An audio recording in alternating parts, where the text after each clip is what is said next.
In this video, we'll go ahead and do the in-class problems for measuring pressure. We'll start off with a barometer. So based off what's shown here, we have a vacuum that's created. This is mercury in there. So this whole column in this region, this is liquid mercury, and then in the region on top, this is actually gas phase mercury in here. There's no air in the top of that. That's just basically a full vacuum looking at that. So let's start off here with our equation for a barometer. We have the atmospheric pressure is equal to the pressure for vapor of mercury plus the gamma H G, so for the specific weight of mercury times its value of H, what that H is. So in our case here, we want to find out what's known and then what's unknown. In our case, we know what the value of the mercury is. We know what the height is. It's 750 over here. We know that for the vapor pressure of mercury, we can look that up. In our case here, that P vapor for mercury is just about 0. So it's essentially 0 pressure there at 70 degrees Fahrenheit.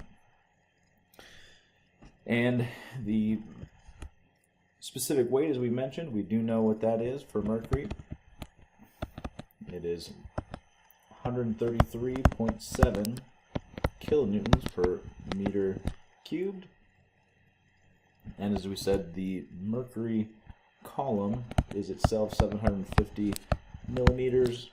And if we convert that into meters, 1 meter is equal to 1,000 millimeters. Millimeters cancel, and we're left with 0.75 meters. So, bringing that all down and putting that into our equation. Again, the only thing that we didn't know is the atmospheric, which we're trying to find. And from there, we're going to see that the atmospheric pressure is equal to 100 kilonewtons per meter cubed. Or if we put that into kPa, it would just be doing that direct conversion, kPa like that, which is equal to, if we did the conversion into PSI, 14.5 PSI. So pretty straightforward calculation, and just so we note here, what we're doing there essentially is saying, okay, we know the pressure here, and then as we go down in this column, as we progress down, we're increasing pressure, and the amount that we increase it is built on this part right here, the increase in height versus the specific weight of that mercury. Now, on the next one, what we're doing is we're going to look at pressure in two different positions here. We're going to have what they call the Venturi meter. Again, the velocity, as you can see, is going upwards here. And as it progresses, here we have a slower velocity because of the larger cross-sectional area.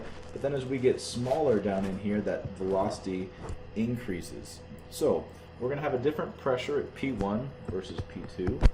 And we want to calculate what is that pressure difference between the two of those. So what we're going to do is start off this equation by just saying we're going to start with P1. So again, starting down here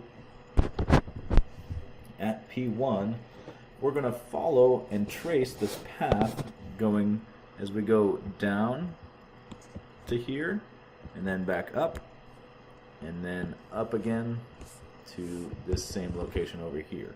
And we're monitoring essentially how much does it increase or decrease depending on if we go up or down in that fluid. Again, all the way through this pressure measuring device, this Utube manometer, it is static. The fluid is not moving. It is only moving through the Venturi meter and not in this region over here. So anytime we go up or down, it should have a direct correlation to the specific weight. So we have the P1 here, and then we're going to go ahead and travel downwards there. And this part is filled with water here, so we're going to say that that is plus H1 plus H2 times gamma of water. So again, water is the substance in here.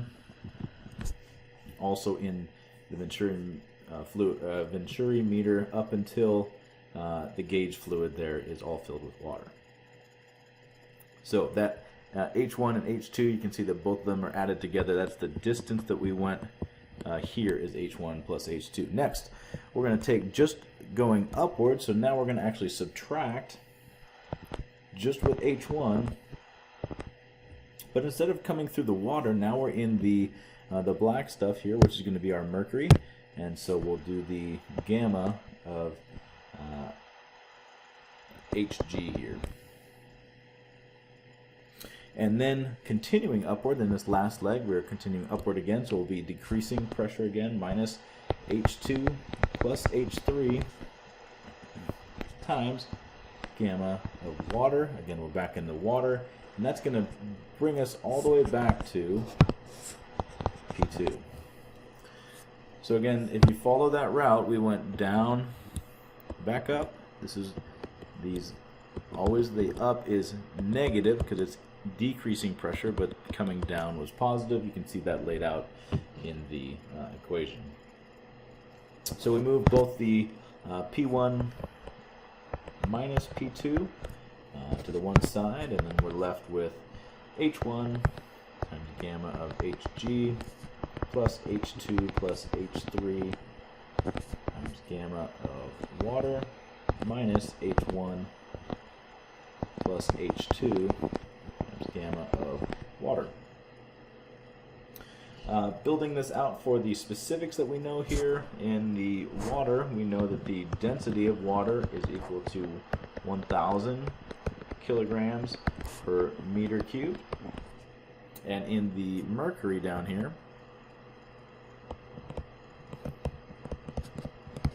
our gamma of Hg is equal to 13,530 kilograms per meter cubed. Substituting in our values,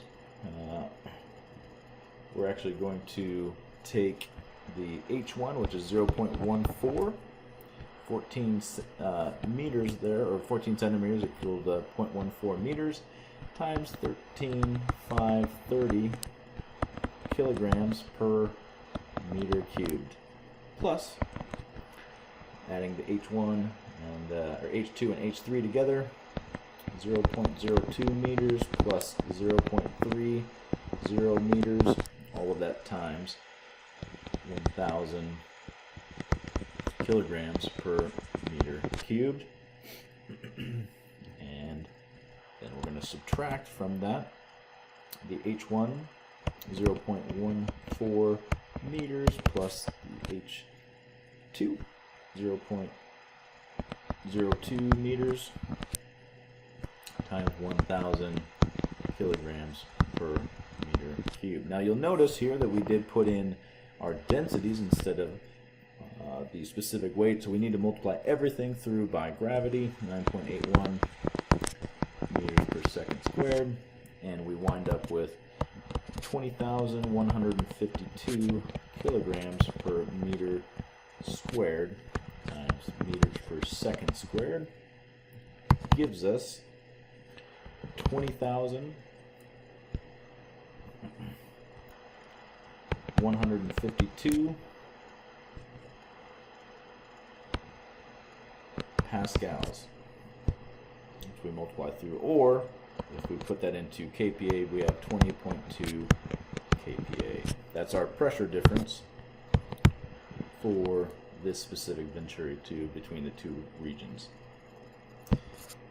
Now, in the last one, we're going to go ahead and look at a Utube manometer here. In that Utube manometer, we're basically measuring the pressure for a given height, or we're trying to find the given height here. Here's our unknown, this H value. If we know what the atmospheric pressure is out here, so this is an open to atmosphere. And then here, inside of that tank, we have 65 kPa. Now, as we go through here, what we're going to do is look at a couple different places throughout. So we're going to look at A, B, C, D down here, E on this side, and then all the way back up here at F. Now you'll notice that I put a pressure starting at A right on the surface there, and the question is, what about the variation based off of the height from air here? Well, we're going to say that the height difference, or sorry, the pressure difference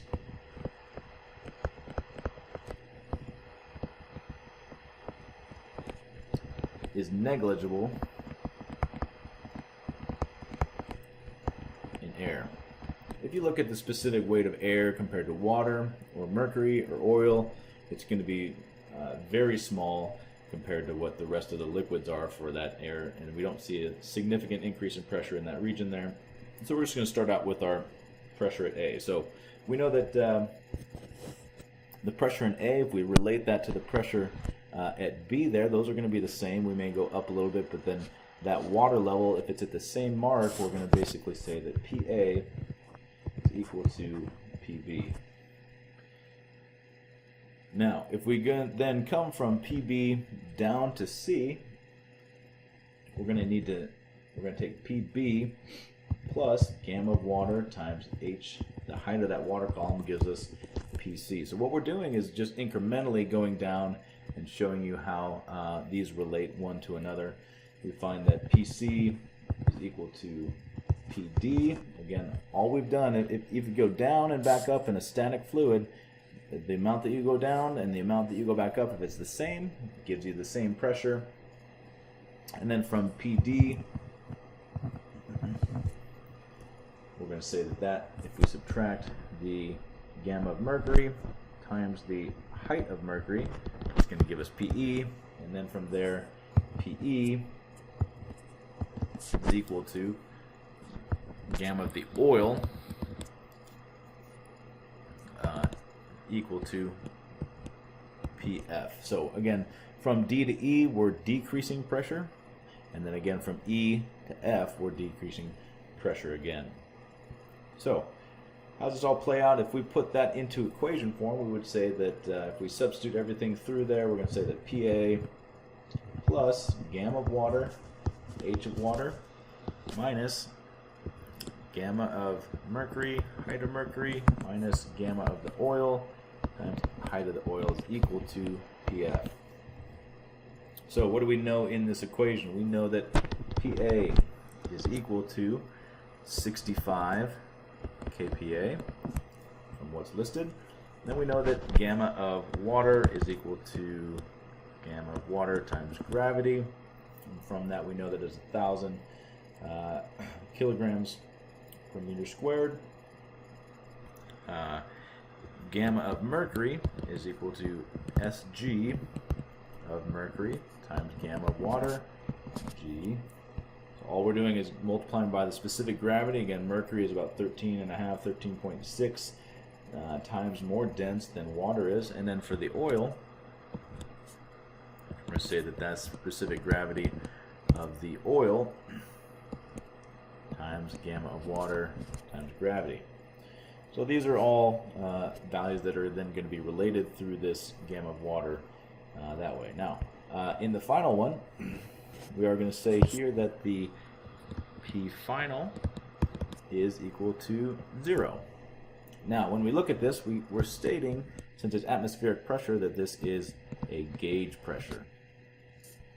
Also here, since this is a gauge, this is also that 65 kPa is not absolute, but it is a gauge value as well. And if we bring everything down, we're going to have PA plus gamma of water times G HW minus Sg mercury rho W G HM for that mercury minus Sg of the oil rho W G H of the oil equals 0. To simplify all this, if we look at bringing the rho water of G all the way through underneath the PA, you're going to wind up with